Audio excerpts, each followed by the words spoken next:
How are you doing, you wonderful people? Feeling good? Awesome.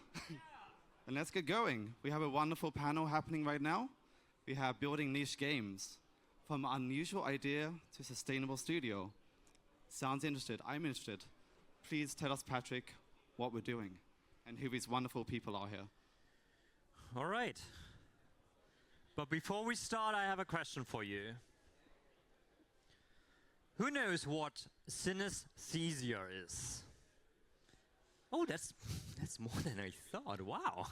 A few people. And for the rest of you, the very least thing you will learn today is what that actually is.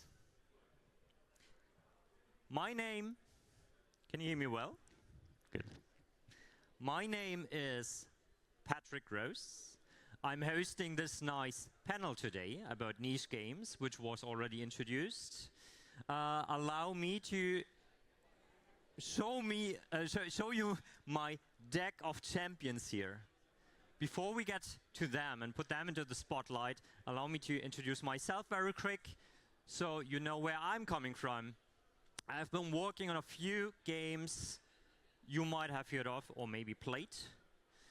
And you see them up there. And I'm a freelance consultant. I work on topics like product strategy, game design, and user psychology, and sometimes also a little bit of market analysis work. I work with the Mighty Diamonds. The Mighty Diamonds are the people who brought to you the executive mingle last night and the masterclass Friday on Friday. And I hope you will attend there because I have another talk there about a design framework, which is called the ARC design framework, about human intrinsic motivation in game design. Feel free to join. So now to the important part. My deck of champions. And we have here with us Chris, Shila, and Robert. We will go a little bit more into detail of who these people are. I want to do that with a debut trailer of a game, of Chris' game first. You're among the first people seeing that stuff. It's really early material still. It's a trailer from the existing demo, which you can also play over here. You can play it later. Have a first look. It's more of a teaser. So let's go. Always been with you, Johnny. Always there. It's on you again. Couldn't be anyone else now, could it? Every time you look in the mirror. Boom.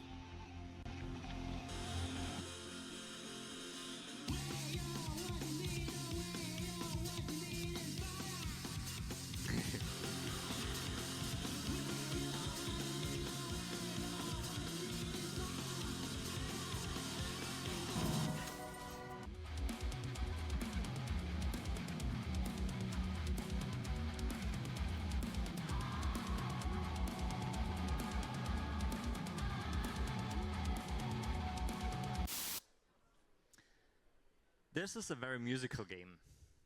Chris, do you want to tell us a little bit about it? Do you have the mic? No, you don't.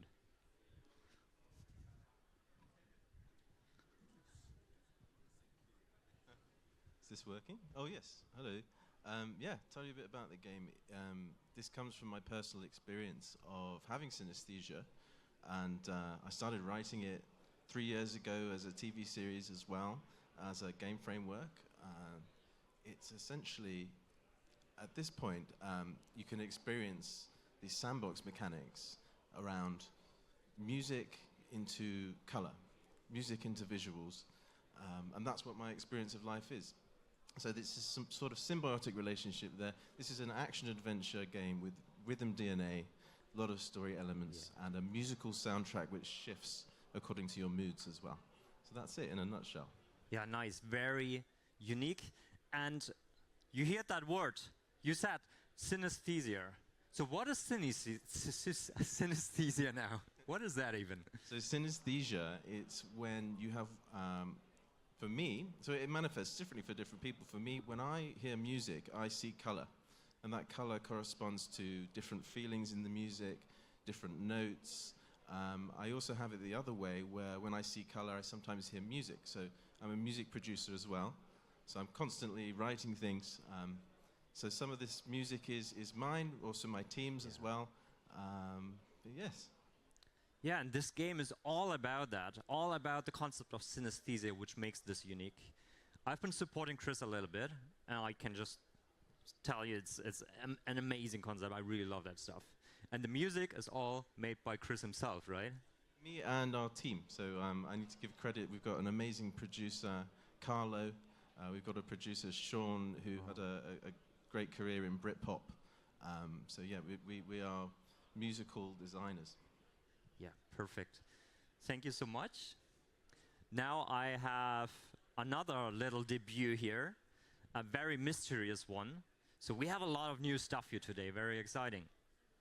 Shila brought us this. But what is this? It looks very mysterious, very dark. Shila can surely tell us a little bit more about this.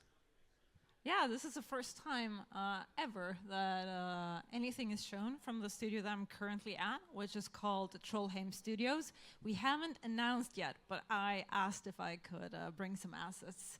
And I cannot tell you the name of the game, and I cannot tell you what it's about, but I was allowed to show 2 assets here, and we are going to announce this year, so I hope you're excited to see it. That's all that I can say for now. And in terms of, I've been very lucky, very privileged in my life to work with a lot of games that have a unique twist, and so will this game. Exciting. And Shila, you have many years of production experience, right? Unfortunately, yes, I do. I've been, but not too much. I would say I'm still kind of green in the games industry. I've been a producer for about 10 years now. I also have worked on a music game. I was executive producer for Metal Hellsinger, a first-person rhythm shooter game, which was really difficult to make. So, you know, I have a very difficult to make. So you have all of my sympathy there, but it's really fun. It's really fun to do something unique like that. It stands out, but it's very difficult too. And I worked on a few other games with twists like Metal Hellsinger, like that before that as well, and currently now again on the little teaser that I showed you. So currently I'm lead producer for this thing here, and if you all keep your eyes peeled onto what I'm doing, you'll see something after the summer.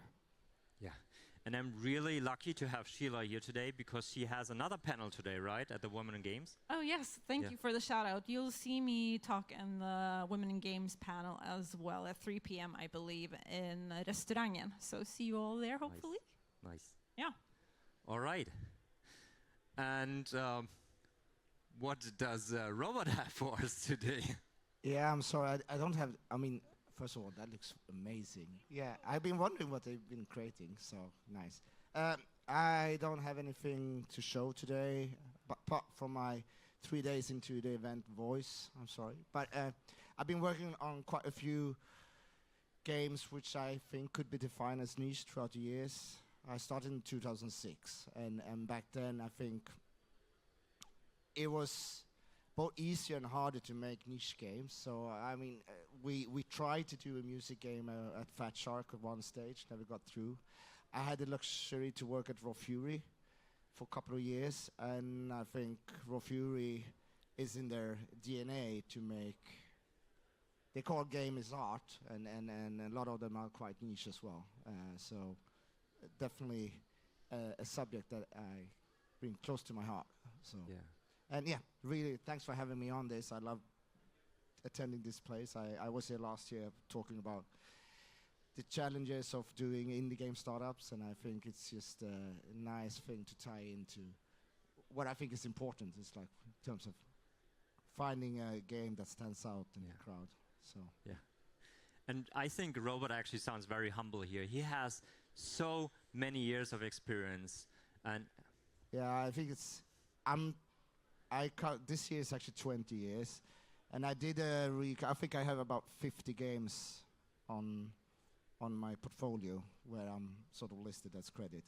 So I can't really remember all of them, but the good ones I remember. So a few of them. And And you, I'm lucky to work with the best designers and programmers and people out there, which I'm super happy for. and apparently you have also been a great leader over the years. I hope so. The verdict comes from the employees. But yeah, no, I've been running Aurora Punks for 6 years now, and we're still going strong, despite the challenges of the industry. So, and it's been an interesting journey. We hope, and we will announce quite a few interesting things this fall on what our next step will be. So looking forward to that. Right now we're in a bit of a stealth mode, so not a lot of activity, just sitting at home and working on stuff. Lovely. Thank you so much for introducing yourselves a little bit. Now let's hop into the questions. So I would like to know from you guys first, so we have a good base to discuss. What to you is a niche game? Maybe since you have the microphone, Since I Robert. have the mic. For me, I guess I want to define a niche game depending on the audience. And I mean, obviously, the more selective the audience is, or like the game is in choosing its audience, I mean, I would consider a game like EVE Online, even if it's massive, a very niche game because it has a few sort of key core components that is not for everyone, like the permadeath, the very hardcore PvP thing, and the sort of the open sandbox. And it's definitely not for everyone, but it's still a very big game, what used to be. But for me, that's a niche game, and so for me, I think it's based on what the audience define and how more selective the game is in choosing its audience. Right.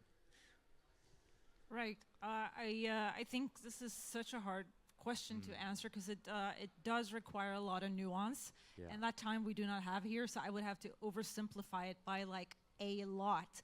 But you know, if I would have to simplify it in the crudest way possible, for me, it's a game that is non-conforming, essentially. And just because it's non-conforming, by the way, doesn't mean that it's necessarily more creative or that it's going to be financially viable.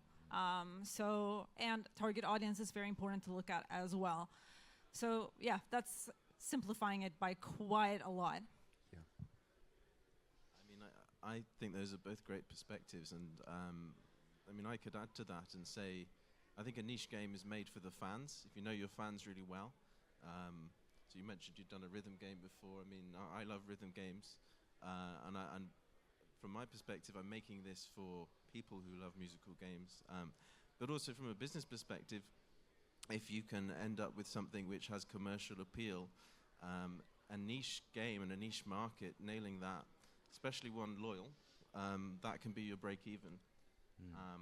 And then you have the strength with your business case to access a broader market if you can get that commercial appeal right as well. Yeah. I got it. So from what I'm hearing, niche doesn't mean small. So it can be big. You can have a huge audience with a niche game as well. And niche doesn't necessarily make it like very creative. It's much more about a particular audience you're hitting, right? This is how I understood it. Yeah, I would say so, yeah. Yeah, lovely. So now, as we have set this in stone, I have the next question for you. That is, what is worse? A unique game with a weak production, or a polished game with no clear identity? I mean, I can start. I've got the mic. But I'd say identity is everything. I mean, it's okay in a game, especially in the indie market, to not have an enormous amount of polish. You can't get necessarily everything right. But if you can nail what you're good at, and if you can serve your fans, then you get the important things right for the people who matter. Do you think the same, or do you have another opinion, Shila?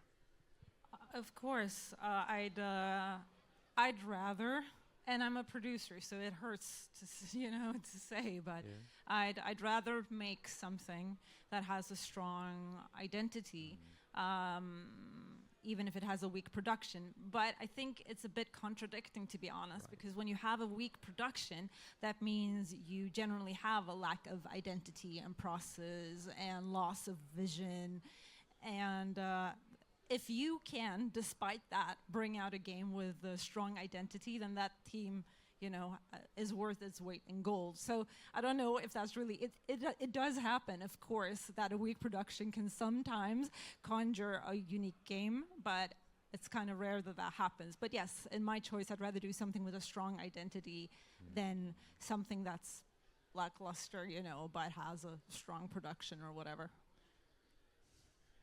Yeah, no, I agree. I mean, identity is the core component for a strong production as well, because one of the biggest challenges for a team, if you don't really understand what you're creating, and if you don't believe in what you're creating, it doesn't matter how hard you work as a producer to get everyone on track. Like, if you don't yourself understand, it's going to be challenging. So, identity, first and all. Right. So, if I'm getting this right, uniqueness and identity matter more in these days rather than having a really nice polished game which is just like any other game out there. Is that? Yeah, I think we can all agree on that. Yeah. Okay, being unique today is important. Yeah, I'm seeing that too. I would agree to that if I may. Right, so how do you turn a weird idea into something players can understand in seconds? So now we talked about uniqueness and being weird and different maybe, but how can we still make it that people will understand what you're actually making? So for me, this is fundamentally about, or ultimately about, playability. So I don't need the player necessarily to be on board with the concept that I'm presenting. Right. The concept can be super abstract and weird. I'm a fan of those games. One of my favorite games of all time is Killer 7. But even if Killer 7 is a super, absurd game in many ways, the mechanics that it presents, I can operate them. I understand how to operate the mechanics. So ultimately, I think it's about user experience and playability and play testing, and make sure that even if this is weird, even if this is abstract, that has nothing to do with it. It's about how the player operates the mechanic and whether they understand how to do that. All right, can I have a follow-up question on that? So now, let's say we are making that weird, funny, interesting game. It's very playable. It's very easy to understand when you actually play it. But what happens to the marketing? So we have to get people to play it first. How do we make it accessible to them in the marketing when the game itself looks like a little bit difficult to understand? We had a huge problem with this on Metal Hellsinger, actually. That was huge. It's such a challenge for a marketing team because you were supposed to shoot on the beat, and how do you really translate that in a trailer? Right. And I'm not really sure that we solve that. As soon as people would watch the trailers and they'd be like, yeah, I guess the music's cool. Right. And then they would get their hands on a demo. So a demo was very important here. So we put a lot of marketing spend, majority of our money went into demo marketing, because as soon as people played it, they were like, I get it now. Yeah. And they got into that transcendence, that kind of flow. So watching marketing assets isn't always enough, and in those cases, if you have something that's hard to understand, if you're not hands-on, I would say you need to put a bigger chunk of your spend on demo and having people play it. And it could be Steam Next Fest. It doesn't have to be EA amounts of money. It could be something more modest, but then people should try and get their hands on it. Yeah. And this is a perfect transition to Chris now, because Chris has that demo now available here to play. And you have to make sure that people understand how it works, right? And it's also a rhythm game, just like Metal Hellsinger, that's the name, right? So you're facing the same challenge. How do you solve that with your demo? Well, it's been a process of iteration, and a lot of it, it goes back to some of the conversations we've just had. I mean, I'll break it down. I mean, production, we have an approach to production. There's 20 people. And we're very good at letting go of ideas when they don't work. Right. So every day we improve, we change, we iterate. We've got it at a good place in the demo, but it will continue improving. What we try to do is connect emotionally as much as possible. If you can connect emotionally, even if it's a new mechanic, you're making people feel something. They're much more likely to understand, to connect, to want to continue playing. Right. Nice. So try that demo out. Can't mention that often enough, and see what Chris made out of this and how he will be able to convince you of his game.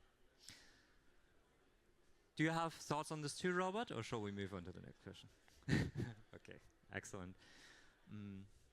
Where's the next question? So, how early should a team test whether people understand the game? What's the best way to verify the idea, and can we even measure that somehow?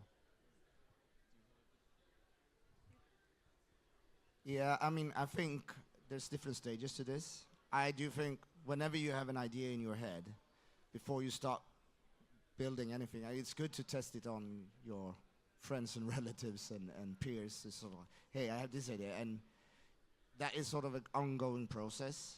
And hopefully, I believe the best games come from the feedback. Okay, so I don't really understand what this is happening. Okay, you're right.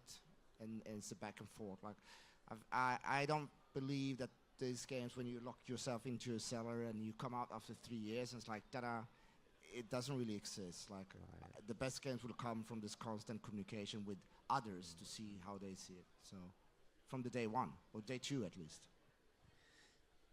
I agree. I think playtesting, it comes in many different forms and layers, and as soon as it makes sense for your game, you should start playtesting. I think everybody knows that. But when I say different layers, it's, you know, at the start when you have your concept in mind, the first playtest you do is ideally bounce that idea off other people, and then you start developing it, either yourself or with a team, and there you have different hypotheses that you want to try and prove immediately. Like, I believe shooting on the beat is fun. Like, that is a very oversimplified hypothesis that we had, and then we try and prove that first with our game designers and then external players. And then remember, and I think this is super important, of course you want to have a big group of players, but if you're not trying to ship a game for everybody anyway, but a certain target audience or a certain group of people, then test with those people, you know, because you're going to get very polluted results if you do play testing with a group that isn't really they're not really your players anyway. So you just get false data, essentially. How do you, sorry, Chris, since both of the experienced producers were talking here about this, how do you practically test that when you're like a small indie studio? Where do I start?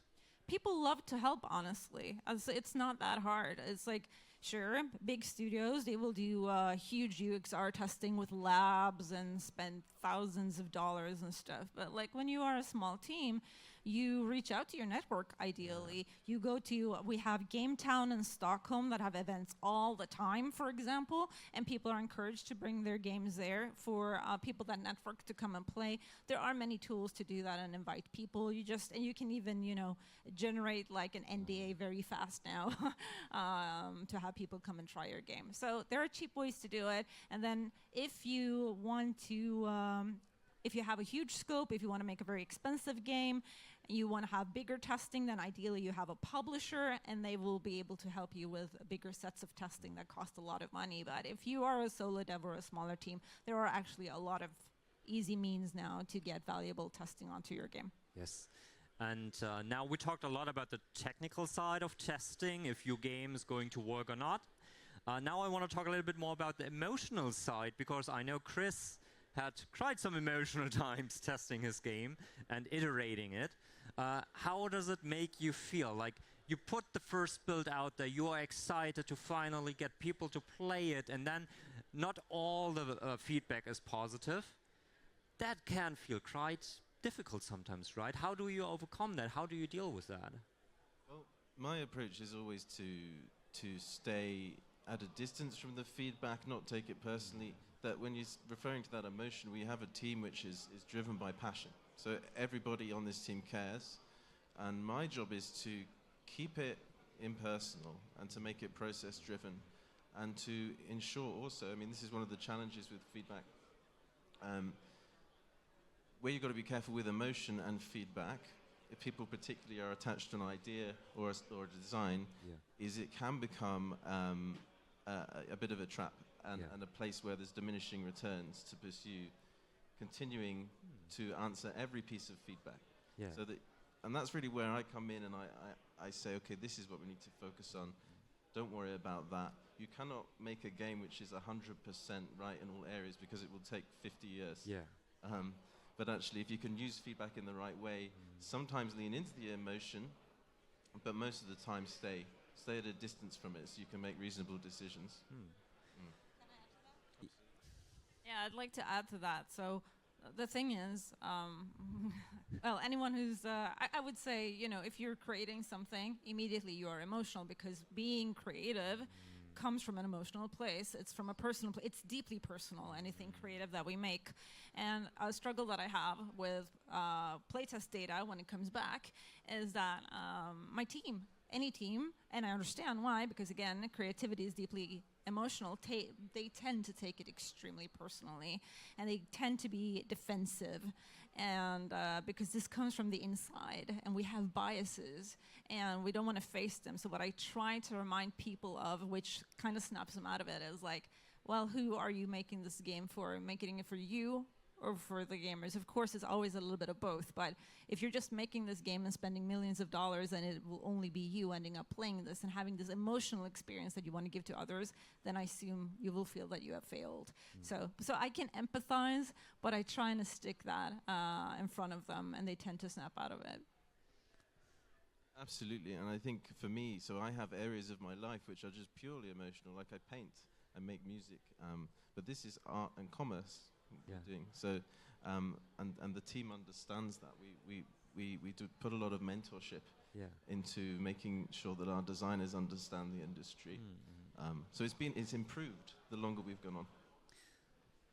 That leads me right to my next question. You just mentioned mentorship, and I know personally that you have worked with mentors, and you're still working with mentors and advisors and a little bit of external support. How does that contribute to your work, and how can an indie studio afford external advisory? Absolutely. So yeah, the Unchained Studios is built on mentorship. Patrick is a mentor. I also mentor students who've turned into professionals, and we've put industry, wonderful industry people around them. Mentorship is invaluable in our industry.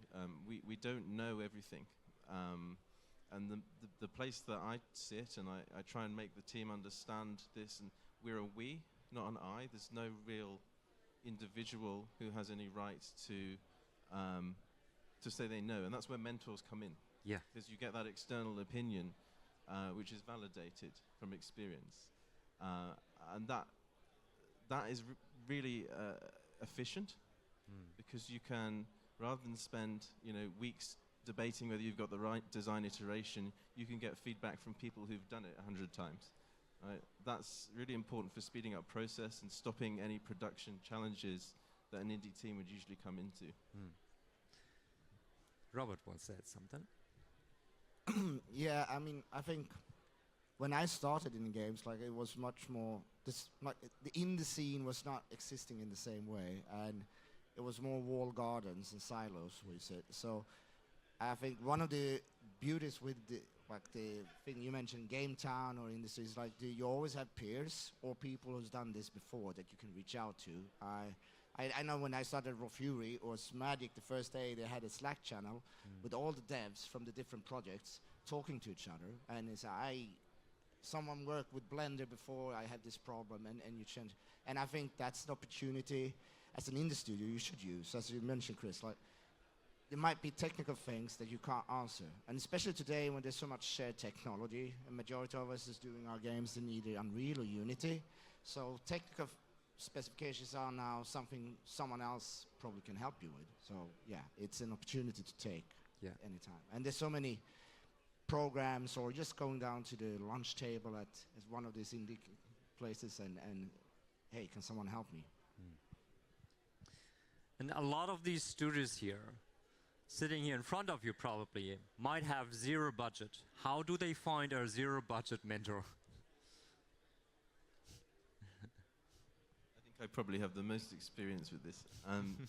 So I think, well, look, we started working together on a paid basis, and Patrick has continued to help us because he cares.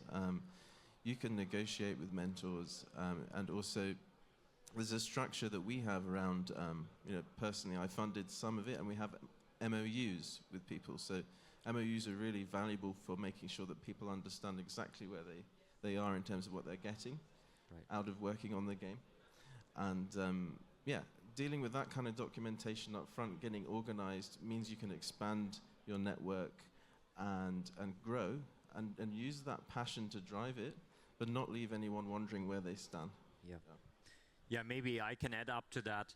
Yes, we were working together at first. He paid me a little bit, and then I stayed because I just liked the project. I stayed for the passion. I help out where I can. I like to do that. As a mentor, I have a mentee group as well, a WhatsApp group. When people are having questions for me, for example, I'm always happy to support. And there's a whole bunch of industry experts who are doing similar things like I do. You just have to reach out to them and ask them. Just ask them. Ask experienced people like Robert. I hope not too many people come towards you now. If we can just give some advice. And the games industry, especially at a place like Nordic Game, we are so happy to help each other. And this is one of the great things about the games industry, I think. So ask for support. You will usually receive support. Just wanted to add that, encouraging you with that.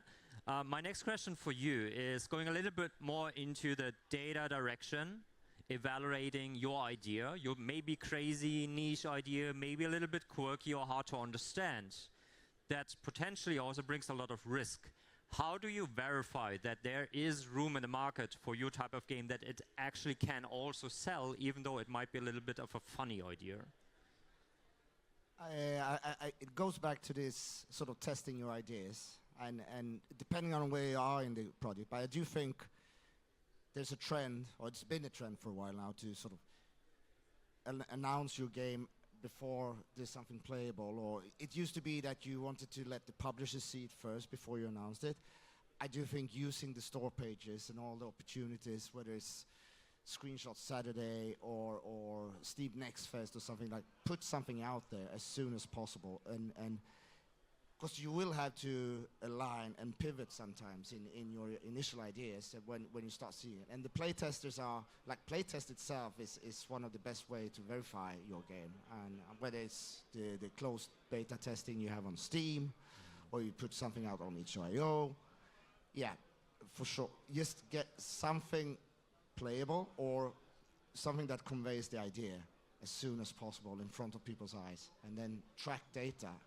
And one thing, this is a bit longer, but it's easy to look at the forums, and the vocal minority is the one that you listen to.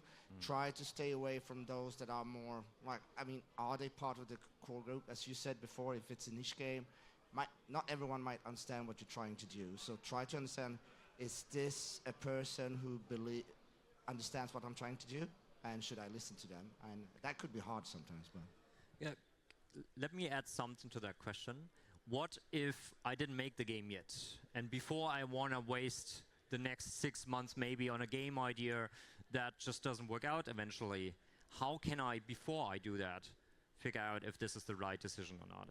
I mean, prototypes are good, and I think you can definitely use things like Reddit or itch.io to put something very early in before you start doing proper development, or a trailer or a concept, right? Depending, like what you've shown on the game, on the screen up there from Trollheim, got me excited.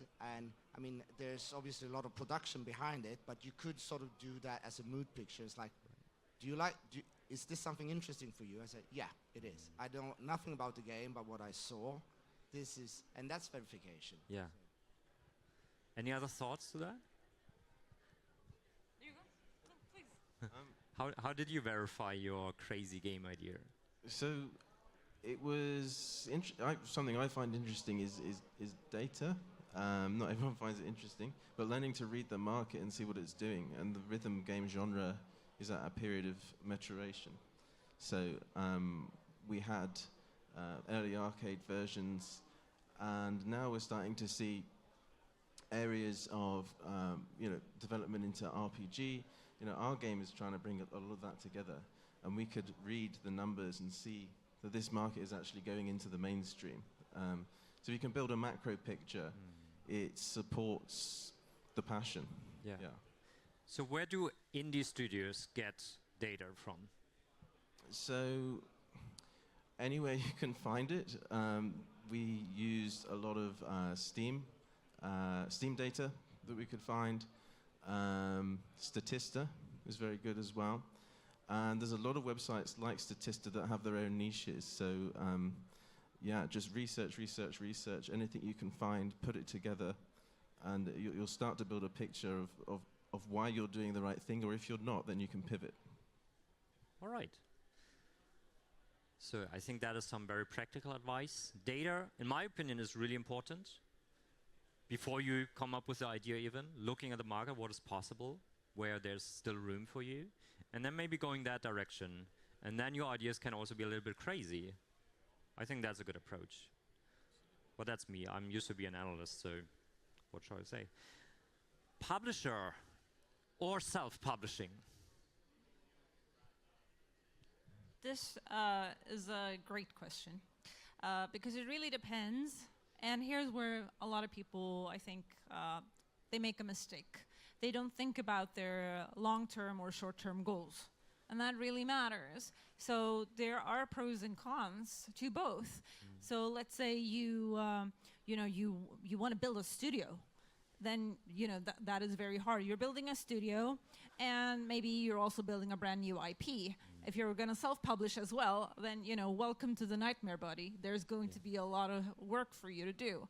Again, depends on scale. And what are your long-term goals? What are your short-term goals? And when you do approach a publisher, they might, depending on who they are, so you have to do your due diligence. Like, who am I going to? Are they aligned with who I am? Otherwise, you're wasting their time and you're wasting your time. For example, Crafton, they only want to do equity style publishing. So, I am basically offering up a part of my studio.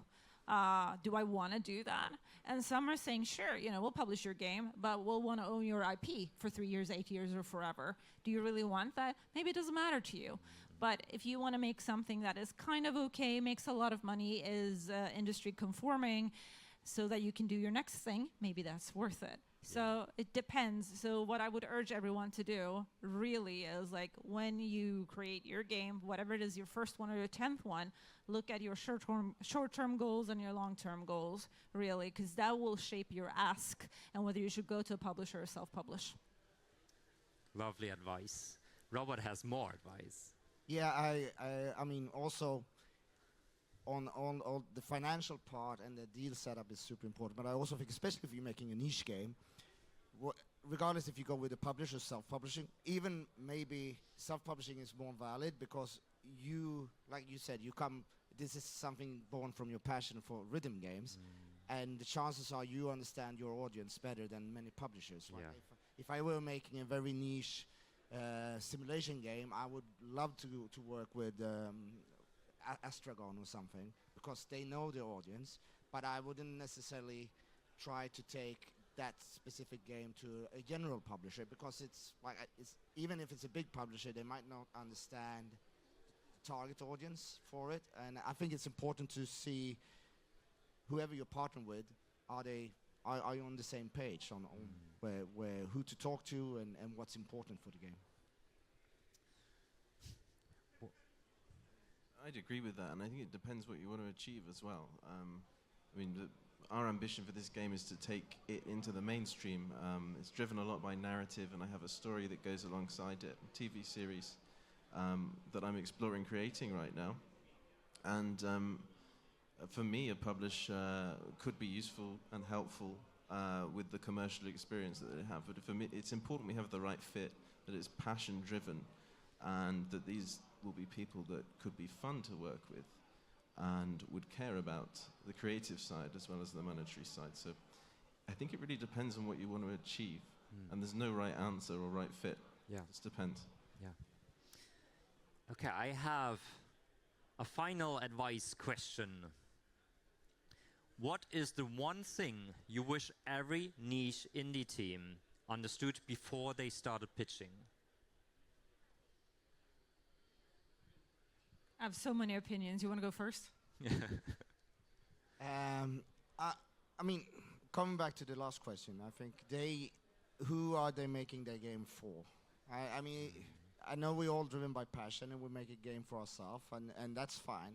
But also the second when we go and ask for someone else to put in time and effort and money into it, it's also important to understand, like, this is how I will make a game that anyone else will care about. And I think that's because quite often you tend to be very stuck in, this is the game I want to make, and that's great, but you also need to start thinking, but how do I make this like as a game that you want to play? And that question, I think, is really important. And a publisher would want to know that, or an investor, like, okay, why should I care about your game? An investor and a gamer, they are very alike. They care about the exact same thing, which is, why should I invest my time and my money into this, right? So you have to make that clear very fast, like immediately. That's the first thing. And in order for you to do that, you have to ask yourself, what is my long-term goal here? Because that is going to shape my ask. And when it comes to general advice, I would say that a lot of people want to make their first thing their magnum opus. Just like, don't do that, okay? The first thing you make doesn't have to be the best perfect swan song of your career. It took Hayao Miyazaki his whole career, and he doesn't think he's done his magnum opus yet. So try and get something out there as fast as possible and understand what your long-term goals are, because that is going to shape all of your other decisions. I think most of that's like being said. I mean, all I would add to it, because you have much more experience on that than me, is from my perspective, having made the deck, doing it right now, it's get your business case right. Start with the emotion and the hook. Why should a gamer care? Underpin that with solid numbers. Make sure there's no weaknesses in them. That's your foundation. And I think really that's it. And then the rest, it just depends on what you're trying to make and what you want to achieve long term. And can you communicate that? Is it realistic? Is there buy-in? And you can't control what anyone else thinks. You can't control how an investor will react. So all you can do is feel it out and find a fit. Nice. I really have to add to this one more thing in terms of numbers, because we all unique ideas or creative ideas, niche games, whatever. But looking at comparable titles and so comparable things that are alike the thing that you are doing and competitors, and putting them in a row. Like, okay, these games are the ones that are most like this game that I'm making, whether it's niche or not, doesn't matter. And this game sold the least, and this game sold the most, and I'm around here. And then what I'm thinking that I'm going to make in terms of money, does that make sense based on that the closest title to what I'm making sold 3 copies, 3 copies. So it's important. Look at your comparable titles and your competitors, see did they sell the most and the least, and put yourself on that scale, and that will shape your ask for whoever you're pitching to. Yeah. This is exactly the kind of approach I love to do as an analyst, and we went through that before, right? Yeah. I just want to say, it's really important to think conservatively as well. So we have a conservative, a mid case, a high case, and we based our ask and our numbers around, okay, we believe it's going to be the high case, but what happens if it's a disaster? Can we still break even? Yeah. Right? Can we validate those numbers? Yeah. Can we do it different ways and still come back to that? Yeah. And we've been able to do that. Yeah. So once you can achieve that, but that takes time and it's challenging. Yeah. Sort of expanding on that, I know many investors, or good VC investors, that they look at a case, and when they see how much money you want to take into the company, it's rather expect the first game to sell nothing and not happening. And this obviously is not on a project base, but for the company. Will the company survive? Or how do you plan to survive if the game doesn't come out, or if it sells 0, which is, unfortunately, it is a fact that could happen. So. Yeah. And you have to really look at pure concrete data. I can give you an example. For the longest time, so horror games is my favorite genre, and I consume any horror game and any horror movie under the sky. I will have consumed that. And for the longest time, I was like, horror games must do great. They probably sell fantastic. Just look at Twitch. There's horror games all the time. But when I was actually looking at the data, what it is like it's a very streamable product, but it doesn't really sell that well at all. So if I make a horror game, I have to take that into account. One thing that a lot of people don't know, for example, Resident Evil 9 that was just released, amazing game, but that was the first Resident Evil Capcom made in 30 years that actually made a profit. And that's Capcom, and that's 30 years of Resident Evil. So, you know, when I'm saying put your comparable titles there, you can't go on your biases, because then I would have made like 20 horror games by now that all failed and bankrupted my company and laid off all of my staff 50 times over. Wow. I think building on that, it's about articulating your vision. Like, let's say your first game makes a slight loss. Well, where are you going with the company? You know, if you're working with someone based on equity, do you have a 5-year, 10-year plan? How much does it matter to you? How much can you convey that and find data to support that as well? Because it's not just about the game, it's about where you're going. And ultimately, you're looking for people who care enough, who will bet on you to go there with you. And that's about a mindset of growing rather than hoping that that game's going to be a success, because you can never really tell. You can just look at the data and do your best. Yeah. Nice. Yeah. Yeah. We good? Do we still have a little bit of time? 5 minutes? Maybe we go to questions from the audience. Yeah, that's the idea. So first of all, before you ask questions, do you feel a little bit more confident now? Have you learned something? Anyone? Yes. At least you know now. You now know what synesthesia means, which is still difficult for me to pronounce. Okay, now to your questions. What do you got? Sure. I learned a lot from this. Thank you.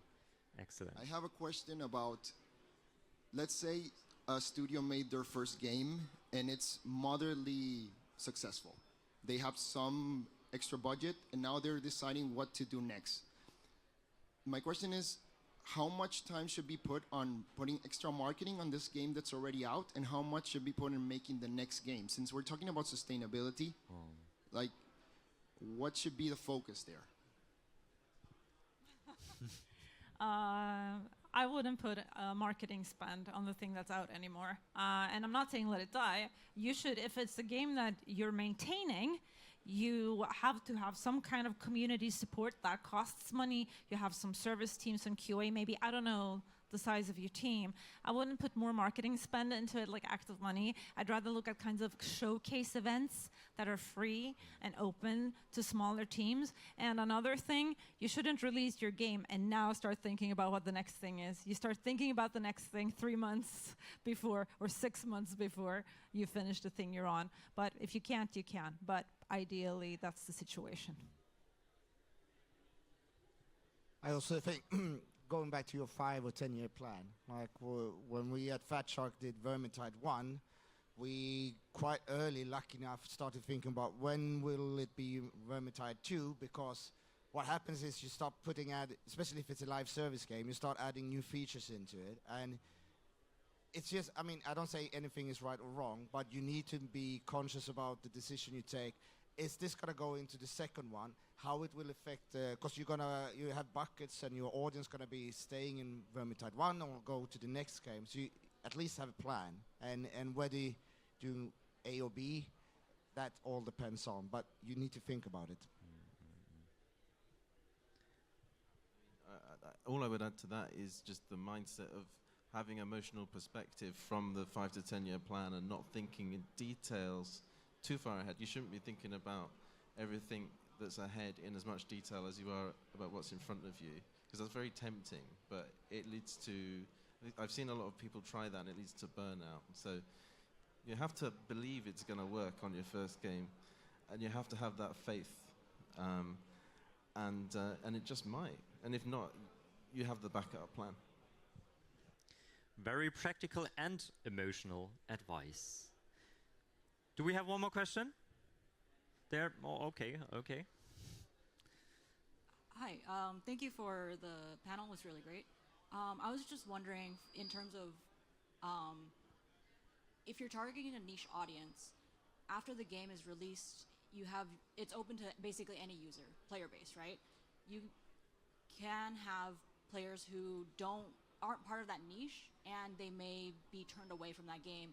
You know, they may leave negative reviews, things like that. How do you deal with that? Do you anticipate, players will leave negative reviews? Those are public, Steam reviews, be that, on YouTube or whatever. How do you anticipate that and how it can affect the release of the game? I think that's marketing. Like, before you release the game, you need to be super clear in communicating what the game is about. And a lot of time it comes to promises you can't deliver on, or building an idea of what the game is. So you need to be super clear in your communication beforehand to make sure that you actually give the players what they expect. And then obviously you need to reach the quality as well. But it's just, that's for your marketing to make sure the communication is right. I think you answered that very well. It's about, and so in the interest of like more questions, I think he answered it perfectly, honestly. That's perfect. Yeah, it's about setting clear expectations and calibrating that with the players. Maybe one more question is okay? Yeah? Yeah? You, sir. Yes. Thank you. Hi. Hi. Great presentation. Very interesting.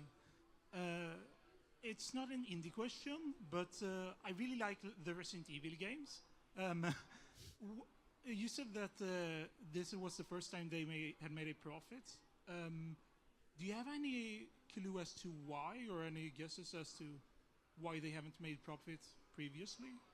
Horror games are super hard to sell, honestly. They are wildly popular. They are wildly popular on Twitch. But people like to watch horror games being played. They don't like being on the stick themselves. I can take I consume so much horror. But there are even things that I will ask my partner to play for me. Like PT when it came out. Like, I just so streamable, but like I put it in the hands of somebody else. But their marketing beat was super successful this time, and I'm interested in looking into why it got so successful myself this time around. But yes, this is a franchise that has been around for 30 years, and so they've really prevailed, and they have really made a footprint now of what the series can offer. I love PT. I love it. It's fantastic. All horror games are great. Yeah. All right. I think, unfortunately, we're a little bit short on time. However, there is still ways to ask your questions. Either you grab one of these people when they still have a few minutes off stage, or alternatively, you can connect with me. I don't think you can see that still, but it's coming up. Yeah, back up. Coming up. There you go. You can connect with me, send me the questions via LinkedIn, and I will forward them to these people, and you will get replies there. So either off stage or via LinkedIn. It's up to you guys. I thank you very much. I think you guys especially, so it's awesome to have you here and sharing all your knowledge with us. I also learned a lot of things, so I'm really happy about this. I'm thankful for you guys being with us today, and that is it. Enjoy the Nordic game. This is Patrick Rose, out.